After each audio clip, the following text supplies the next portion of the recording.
In this short tutorial, I'll be going over some of the hard surface toolbox updates. One of them is that it will now, if you want to download that version, it'll switch over into Japanese.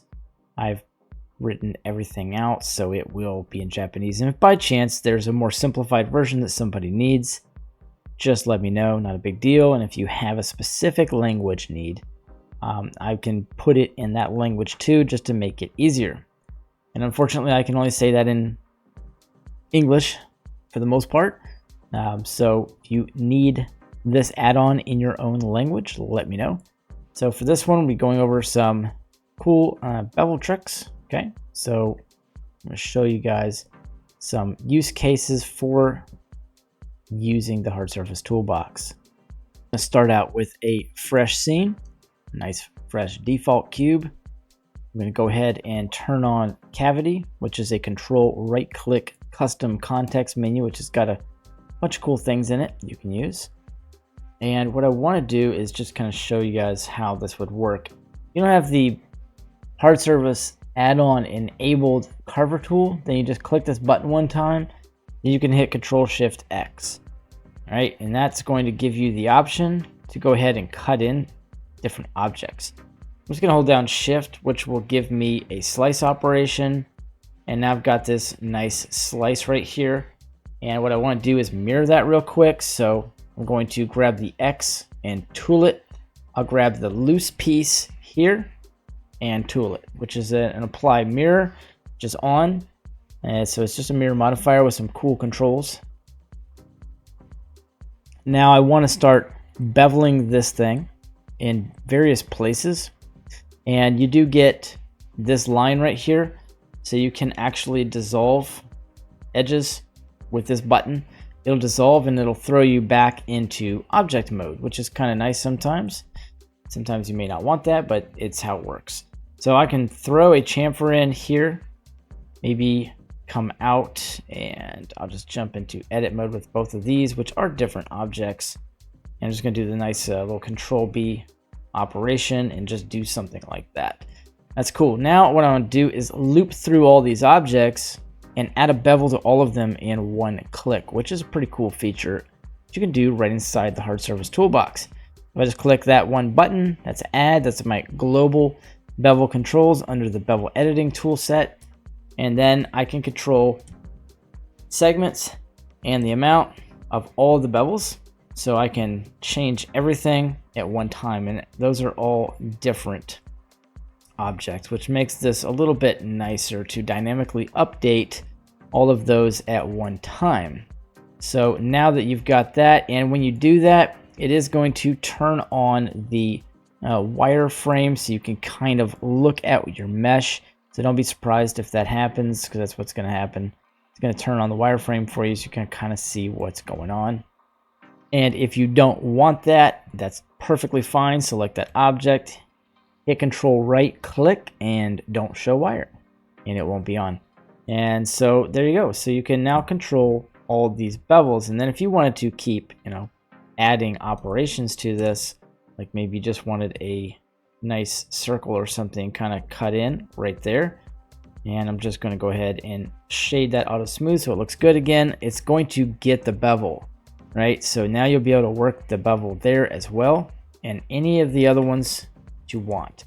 It doesn't stop you in any way, shape, or form from grabbing an edge and adding a bevel or chamfer. Your only limitations are necessarily the mesh object that you have that you're working with. And if you don't like those level of segments, bring it down to like 3, probably 3 or 4. Won't hurt too much. Then you won't have the overlap issues going on.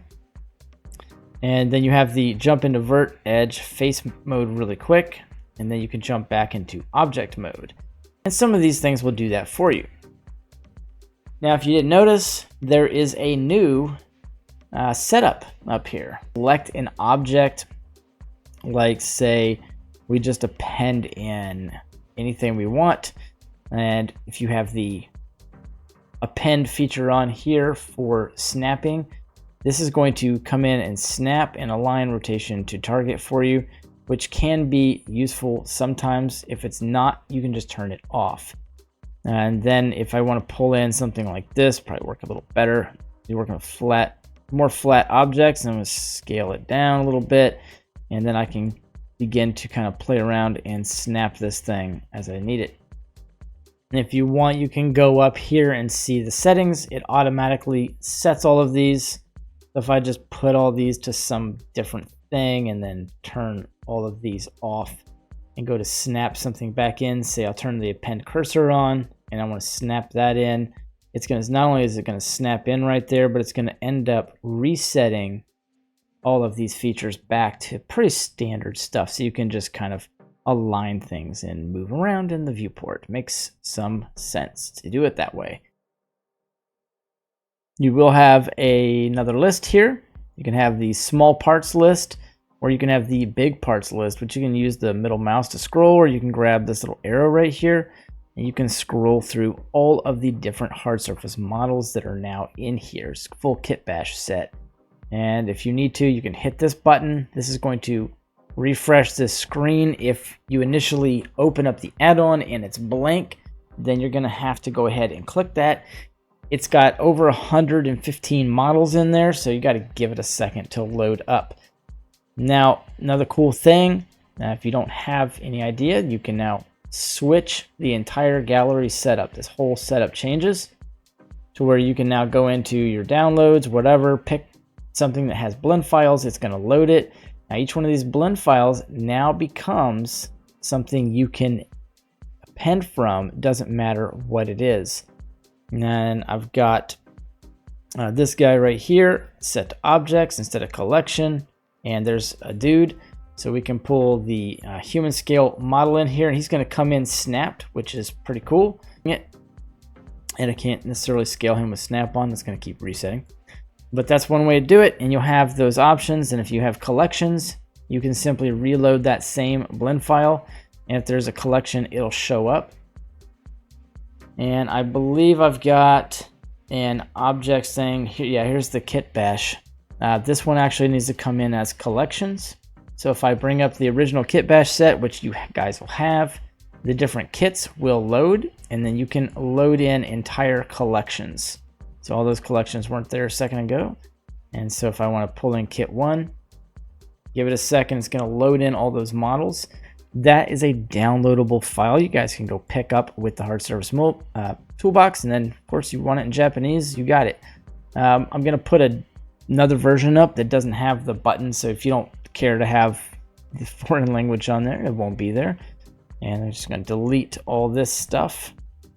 And then one of my absolute favorites, and you can just, if you get your cursor off somewhere, you can reset it right here. One of my absolute favorite things in here, and I'll switch back to the other gallery.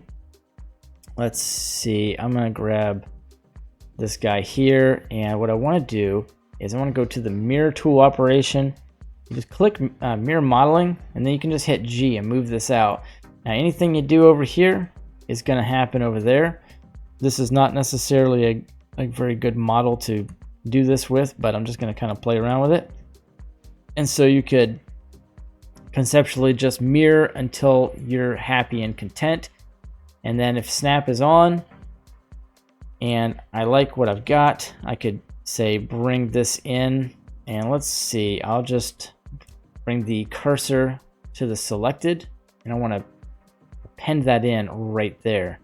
And so let me jump back out and append that in. I can scale that down and kind of put that wherever I want. Let's just say that was what I wanted to do, and I can mirror this one too and then kind of work with it. And when you're done, you can kind of loop through each one of these and apply the mirror. And the empty by design is going to stay there, so it will control the other mirrors, and you only have one empty. It won't produce any more than that. So then when you grab this other object and you're done, you apply that, you're good. There's going to be a button here that says remove empty. So then you can just clean up your viewport and remove the empty. It is automatically going to set the origin to geometry. It's going to separate them as loose parts as well. So each one of these, if they have any loose parts, it's going to happen like that. And real quick, I'm going to show you how that looks. I'm going to throw in Suzanne, because we all know that has its own UVs and it also has loose parts. Click mirror modeling, and it doesn't have to be on that axis. You can switch it to whatever you want, whatever makes sense. Grab that empty back and you could rotate this I want, whatever, and say I'm done. I'm gonna go ahead and apply this. It just separated all the loose parts on both sides and set the origin to the geometry on all of them. So it's pretty good, pretty powerful little setup.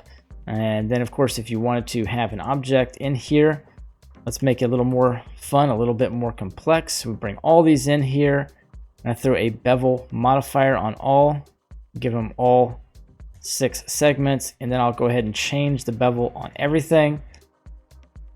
I can go ahead and store that as a attribute, if you will, or a property, and then I can iterate between the different bevels. The segment count will store as well. So if I wanted to bring that down, maybe bring this one down, you can visualize this, I'll add it, and you can see it's going to store the segments and everything in there, which is pretty cool. So that may be helpful for you guys as well. It just kind of depends how you do it. You can toggle your bevels on and off. You can throw weighted normals on, or you just loop through the scene and pull them all off if you need to start over. So it's pretty good, pretty powerful add-on. Got Discord help, and you can individually turn objects off. Control right click context menu is going to be very helpful. And if you go into the edit and preferences, you'll be able to turn this as well for the different languages. There'll be a little button in here too if you just want to have it set that way. You can go to the Discord there, and that's about it.